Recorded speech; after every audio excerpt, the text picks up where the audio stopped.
கிறிஸ்துவுக்குள் அன்பான தேவனுடைய பிள்ளைகளே, இயேசு கிறிஸ்துவின் பரிசுத்த நாமத்தில் உங்களை நான் வாழ்த்துகிறேன், ஆசீர்வதிக்கிறேன். இந்த ஆசீர்வதிக்கப்பட்ட 2வது மாதத்திலும் தேவன் நமக்கு கொடுக்கிற வாக்குத்தத்தமாக நீதிமொழிகளின் புஸ்தகம் 23ஆம் அதிகாரம் 18ஆம் வசனம் சொல்லுகிறது, நிச்சயமாகவே முடிவு உண்டு, உன் நம்பிக்கை வீண் போகாது. எனக்கு அன்பான தேவனுடைய பிள்ளைகளே, தேவனுடைய வார்த்தை தான் நம்மை பலப்படுத்துகிறதா இருக்கிறது. தேவனுடைய வார்த்தை தான் நமக்குள் இருக்கிற சோர்வுகளை நீக்கி நம்மை உற்சாகப்படுத்துகிறதா இருக்கிறது. தேவனுடைய வார்த்தை தான் நம்மை ஆசீர்வதிக்கிறது. அந்த தேவனுடைய வார்த்தை நம்மை பலப்படுத்தும் பொழுது நாம் தேவனுக்குள் திடன் கொண்டு மகிழ்கிறோம். பாருங்க, இந்த 2024வது வருடத்தில் 2வது மாதத்திற்குள் வந்துவிட்டோம். இப்பொழுது சிலருக்குள்ள ஒரு இனம் புரியாத பயம் இருக்கலாம். ஐயா, அந்த புது வருஷத்துக்குள்ள வரும்போது தேவன் என்னை நம்ப பண்ணினார், சில வாக்குத்தத்தங்களை தந்தார். அந்த வாக்குத்தத்தங்களை பெற்றுக்கொண்ட பொழுது நான் விசுவாசித்தேன், ஆசீர்வாதமாக இருப்பேன்னு விசுவாசித்தேன். என் வாழ்க்கையில் தடைகள் மாறும்னு நான் விசுவாசித்தேன். என் வாழ்க்கையில் ஒரு புதிய துவக்கம் வரும்னு நான் நம்பினேன். ஆனால் இந்த ஜனவரி மாதமும் கொஞ்சம் குறையில்லை, இருந்தாலும் நான் எதிர்பார்த்த நன்மைகள் வரலையே அப்படின்னு சொல்லி கலங்கி போயிருக்கிறீர்களா? கர்த்தரை நம்பி இருக்கிற தேவ பிள்ளைகளுக்கு ஆண்டவர் சொல்லுகிற அருமையான வார்த்தை பாருங்க, நிச்சயமாகவே முடிவு உண்டு, உன் நம்பிக்கை வீண் போகாது என்று சொல்லுகிறார். பிரியமான தேவனுடைய பிள்ளைகளே, உலக பிரகாரமான மனிதர்கள் சொல்லுவாங்க, நம்பிக்கை தான் வாழ்க்கை அப்படின்னு சொல்லுவாங்க. நமது கரத்தில் இருக்கிற வேதாகமம் சொல்லுகிறது, காணாத தேவனிடத்தில் நாம் அன்பு கூறுகிறோம், காணாத தேவனிடத்தில் நாம் நம்பிக்கை வைத்திருக்கிறோம். நாம் கண்களால் காணாத தேவனிடத்தில் அன்பு கூர்ந்து, கண்களால் காணாத தேவனுக்கு பயந்து, கண்களால் காணாத தேவனிடத்தில் நம்பிக்கை வைத்திருக்கிறோம். இந்த நம்பிக்கை நம்மை வெட்கப்படுத்தாது. ஆண்டவருடைய வசனம் சொல்லுகிறது, உன் நம்பிக்கை வீண் போகாது. அல்லேலூயா. பாருங்க, என்னுடைய திருமண வாழ்க்கையில் நடந்ததை நான் சொல்கிறேன். ஜனவரி மாதம் எனக்கு நிச்சயதார்த்தம் நடந்தது. மே மாதம் 6ஆம் தேதி கல்யாணம். இடையில 4 மாதம் இருக்குது, கரெக்டாக 5 மாதம். எனக்கு அன்றைக்கு அந்த திருமணத்தின் சில காரியங்களை ஒழுங்கு பண்ணுறதுக்கு ஒரு 3 லட்சம் ரூபா தேவைப்பட்டுச்சு. ஆனால் 3 லட்சம் ரூபா கூட என் கையில் கிடையாது. ஜனவரி மாதத்துலேருந்து ஜெபம் பண்ணுறேன், ஆண்டவரே என்னை ஆசீர்வதிங்கப்பா. நான் என் புத்திக்கு எட்டினபடி என்னெல்லாமோ செய்கிறேன். இந்த யாக்கோபு ஏசாவை பார்க்க போகும்போது முதல்ல என்ன பண்ணுவான், வேலைக்காரிகளின் பிள்ளைகளை அனுப்புவார். திரும்ப விரும்பப்படாத லேயாளின் பிள்ளைகளை அனுப்புவார். 3வது ராகேலோடு யாக்கோபு இணைஞ்சு போவார். பார்த்தீங்களா? அதுக்கு முன்னாடி வேலைக்காரர்கள் கைகளில் வெகுமதியெல்லாம் கொடுத்து அனுப்புவார். இது யாக்கோபு அவருடைய புத்திக்கு எட்டின தந்திரங்களெல்லாம் செய்து எங்கள் அண்ணன் மனசை சாந்தப்படுத்தி, அதுக்கு பிறகு நான் போய் அவனை சந்திப்பேன், அவன் என் மேலே இருக்கிற கோபம் ஆறி அன்பு செலுத்துவாங்கிறது அவருடைய நம்பிக்கை.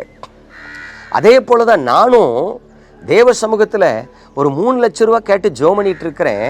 அதை பெற்றுக்கொள்றதுக்கு எனக்கு வழி தெரியாததுனால நான் ஆண்டவருக்கே ஆலோசனை கொடுக்கேன். நான் எப்படி ஆண்டவருக்கு ஆலோசனை கொடுக்கேன்னா, ஆண்டவரே, நான் ஊழியத்துக்கு போகிற இடத்துல தீர்க்க தரிசன வரங்கள் வெளிப்பட்டு மக்கள் தொடப்பட்டாங்க, சந்தோஷப்பட்டாங்க, ஆசீர்வதிக்கப்பட்டாங்கன்னா ஒருவேளை உற்சாகமாக காணிக்க தருவாங்க, அப்போ என் தேவை சந்திக்கப்பட்டுரும், அப்போ தீர்க்க தரிசன வரங்களை தாங்கன்னு நான் ஜெபம் பண்ணுறேன். அடுத்தது பார்த்தீங்கன்னா, ஆண்டவரே, நான் ஊழியத்துக்கு போகிற இடத்துல சப்பானி நடக்கணும், குருடை பார்க்கணும், செத்தவன் உயிரோடு எழும்பணும் அப்படின்னா அந்த ஜனங்கள் சந்தோஷப்பட்டு அவங்க மகிழ்ந்து களி கூர்ந்து எனக்கு உற்சாகமாக காணிக்க தருவாங்க, என் 3 லட்ச ரூபா தேவை சந்திக்கப்பட்டுரும் அப்படின்னு நான் ஆண்டவருக்கே ஆலோசனை கொடுத்து, கர்த்தருடைய கரம் குறுகி போகலைங்கிற புத்தி வரல, என்னை இப்படிலாம் பயன்படுத்தும்னு சொன்னேன். உண்மையாகவே கர்த்தர் பயன்படுத்தினார். ஒரு வைர வியாபாரி குடும்பத்தில் அண்ணன் தம்பி 2 பேர் கிட்னி ஃபெயிலியரில் இருந்தவங்களை கர்த்தர் சுகமாக்கினார். ஒரு பிரதர் 25 கோடி ரூபாய்க்கு ஒரு கம்பெனியை வாங்குறாரு. அவருக்கு 25 கோடி ரூபாய் கையில் இல்லை. அவர் மனைவி வீட்டிலேருந்து 1.5 கோடி ரூபா கொடுக்காங்க, அவங்க அக்கா வீட்டிலேருந்து 2 கோடி ரூபா கொடுக்காங்க. அவர் மீதிக்கு பேங்க் லோன் எதிர்பார்க்கார். கர்த்தர் அதை வாய்க்க பண்ணுறார். பாருங்க, நான் எப்படிலாம் ஆண்டவர்கிட்ட ஜெபம் பண்ணனோ அப்படிலாம் ஊழியத்தில் வல்லமையாக பயன்படுத்தி அற்புத அடையாளங்களை செய்கிறார். ஆனால் எனக்கு யாரும் உற்சாகமாக காணிக்க தரல. 3000, 4000, 2000, 1000, 5000 இப்படி தான் காணிக்க தந்தாங்க. என் 3 லட்சம் ரூபா தேவை சந்திக்கப்படவே இல்லை. நீங்கள் நினைக்கலாம், பிரதர் சிறு துளி பெருவெல்லாம் சேர்த்து வைக்கலாமே. அந்தந்த மாதத்தின் தேவை தான் சந்திக்கப்பட்டுச்சு. பாருங்க, கல்யாண நாட்கள் நெருங்க நெருங்க எனக்குள்ள இனம் புரியாத பயம். கர்த்தர் ஜெபத்தை கேட்கலையோ, கைவிட்டுருவாரோ, நான் வெட்கப்பட்டுருவனோ, இந்த திருமணத்தை எப்படி நடத்த. ஏன் சொல்கிறேன்னா, எங்கள் அப்பா அம்மாவே என் கூட இல்லை. எங்கள் அப்பா படுக்கப்பத்துன்னு ஒரு ஊரில் இருக்கிறாங்க. எங்கள் அம்மா பாளையங்கோட்டையில், என் தங்கச்சி கூட இருக்கிறாங்க. என் தம்பி வெளிநாட்டில் இருக்கிறாரு. நான் மாத்திரம்தான் அங்கே இருக்கேன். எனக்கு மேரேஜ், ஆனால் என் குடும்பத்தாரே என் கூட இல்லை, என்னை விசாரிக்கலை. எல்லாருமே திருமணத்துக்கு முந்தின நாள் தான் வீட்டுக்கே வராங்க. ஆனால் அழுது அழுது ஜெபிப்பேன், போராடி ஜெபிப்பேன்.